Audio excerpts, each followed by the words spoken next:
The girl rented a haunted building in search of cheap rent but on her first night there, the tap started running on its own. She looked at the empty room and then asked, "Will you pay the water bill too?" Upon hearing this, the tap immediately shut. The girl thought this was just the beginning. But the next morning upon waking, she saw 3 delicious dishes and a soup plate laid out on the dining table. A note next to it stated that the meal would cost $25. The girl stared at the note for a while, because such a meal outside would have cost at least $50. So she thought $25 was a great deal. Then she picked up her chopsticks and put a piece of breast pork in her mouth. The food tasted so delicious that she kept eating. As she ate, she looked at the air and said, "Hey ghost, you're so stingy. You keep track of your money even after death." There was no response from the room. After finishing her meal, the girl deliberately left the dirty dishes in the sink. The next morning, she woke to the gentle sound of the dishes. When she reached the kitchen, she saw that all the dishes were shining.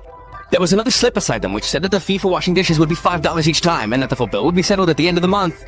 Seeing this, the girl laughed angrily. For the first time in her life, she had encountered such a principled ghost. Now she too decided to confront this ghost. She deliberately left a full bag of garbage by the door. But the next day, the bag was gone, and in its place was a slip that said that the fee for throwing out the garbage would be $10. One night, the girl returned home from work very late and completely exhausted. As she reached out to turn on the light in the dark, the room's light came on by itself. The faint glow melted her heart for a moment. But then a slip fell from above, which read, "I've turned on the light for you, but the electricity bill will be extra." Reading this, the girl became irritated again. Gradually, this strange quarrel between the two became the subject of their quarrel. By now, the girl learned quite a bit about her ghostly roommate. He had a terrible obsession with cleanliness. If a single hair of hers fell on the floor, it would automatically reach the dustbin the next day.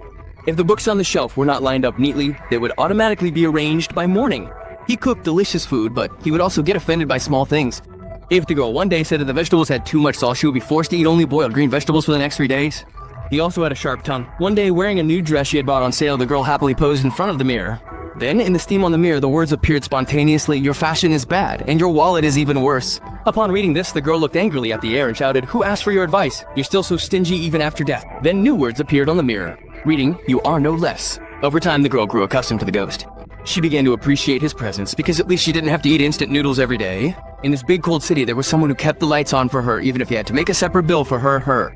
One day, the girl's best friend came to visit. Before she arrived, she looked up into the air and said, "My friend is very timid, so don't play any pranks today." Just then, a magazine lying on the sofa rose by itself and it appeared in large letters, "Okay." As soon as her friend came inside, she looked around and asked, "Have you hired a servant?"